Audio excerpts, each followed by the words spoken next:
Midwest box trucking. A commonly asked question amongst new individuals looking to enter into the box truck business is, what should I be looking for when purchasing a box truck?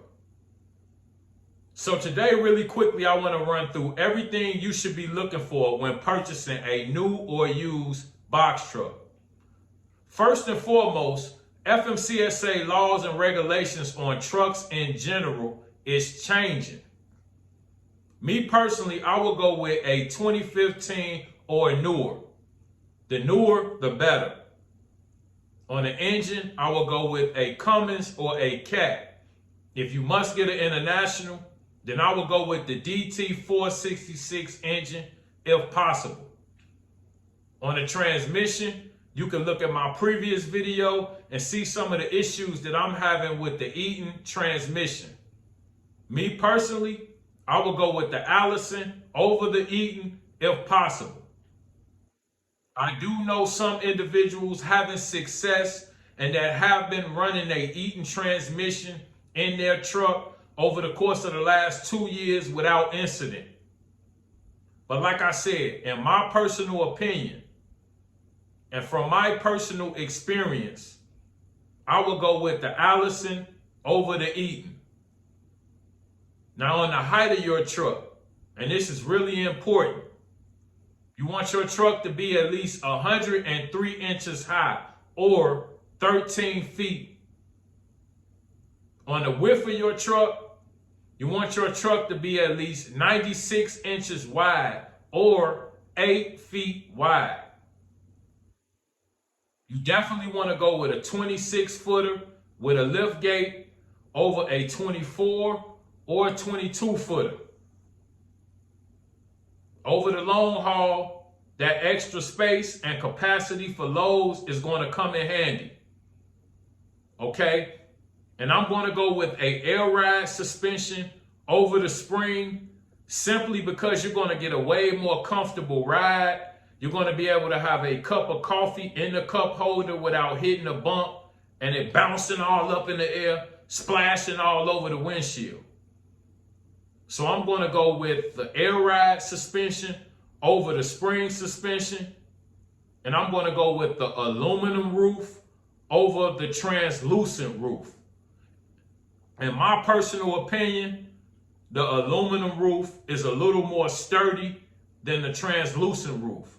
I actually know a guy who, and I don't know if it was some prior defects in the roof beforehand, but he actually had a translucent roof blow off in transit.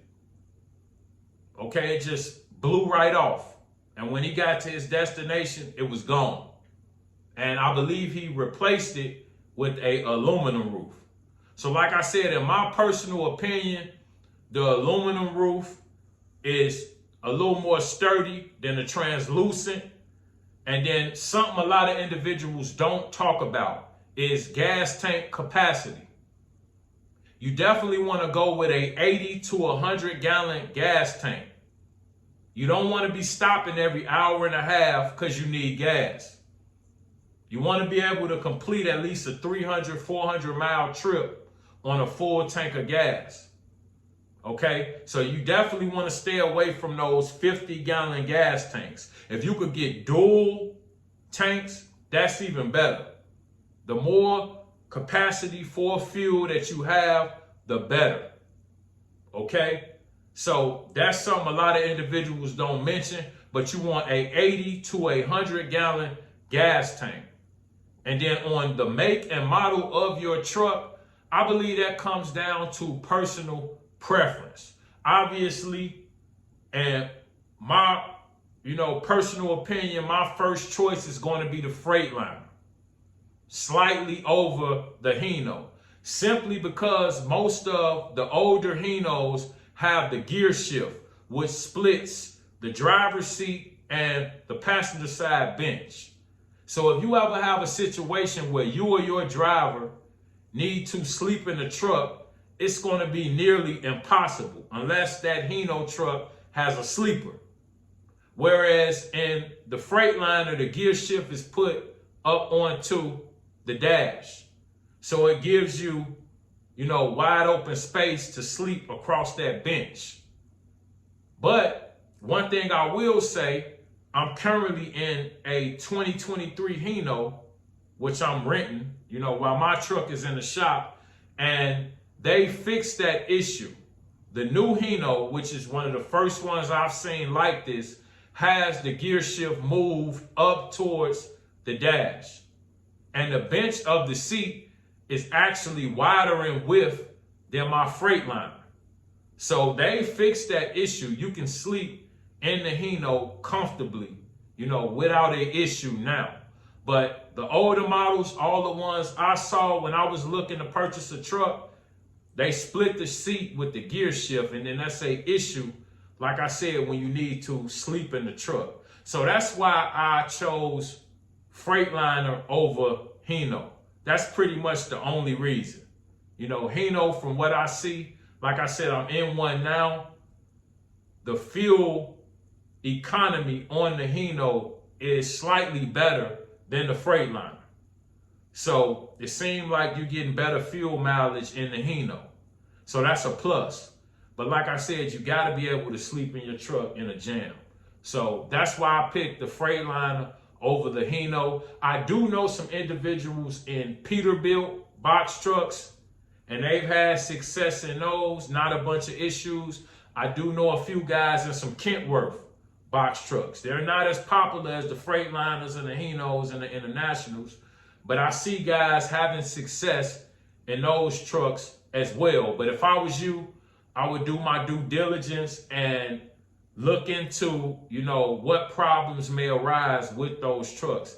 If you go to YouTube University, I'm sure you can figure out, any issues you may have with a Peterbilt or a Kentworth. But I definitely see them around in action. So that's what I would look for in a truck. And lastly, you definitely want to stay away from Internationals with max force engines. You don't want those issues, go another route. So if you have to get an International, I would try to get the DT 466 if possible. I've seen individuals running what I believe is the T444E, if I'm correct. Correct me if I'm wrong, but that I believe is a International motor as well. And I don't think it's as sturdy as the DT 466, but you definitely don't want a max force motor and the issues that come along with those. So quick recap, you want a 2015 or newer, Cummins or Cat. If you got to get an International, get the DT 466.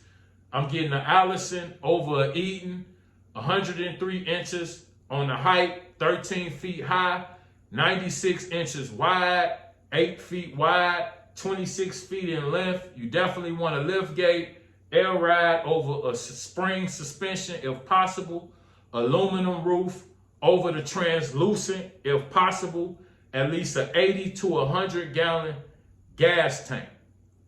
And I'm going with Freightliner, Hino a close second, PDs and Kentworths. I see them around.